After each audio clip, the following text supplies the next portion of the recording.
হৰিনামবোৰ মোৰ ইমান ভাল লাগে। মোক বাৰু এনেকে গাবলৈ শিকাবনে? পাছা পড়া দেউল গীত গাই ঘূৰি ফুৰে আমাৰ দৰে কন্যাকে ফুৰে যাৰ খাবলৈ মুঠি অন্ন নাই পিন্ধিবলৈ বস্ত্ৰ নাই তেনেলোকেহে পাছা পড়া এই দেশে বিদেশে হৰিগুণ গাই গাই ঘূৰি ফুৰে তাই মানি নলয় কাৰণ হৰি তোমাৰ পিতৃ চিৰসত্য মোৰ পিতৃ হৰি চিৰসত্য বুলি ভাবিছে কিয়? তেওঁক জানো এজন ঈশ্বৰে সহ্য কৰা নাই? তুমি ঠিকে কৈছা পড়া সকলোকে সেই এজন ঈশ্বৰে সহ্য কৰিছে সঁচা তথাপিতো পাছা পড়া এই কথা দেখোন তোমাৰ পিতাই মানি ল'বলৈ নিবিচাৰে অথচ তোমাৰ মুখত হৰিনাম শুনিলে একেবাৰে খঙত কোঠাপিত হৈ পৰে সেইকাৰণে আপুনি চিন্তা নকৰিব। মই মোৰ পিতৃক আজি গৈ এই কথা কমগৈ।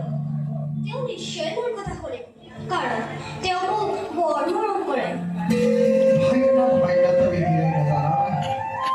পাছা পড়া নিজে শিকাকৈ তোমাক ভৰিষ্যত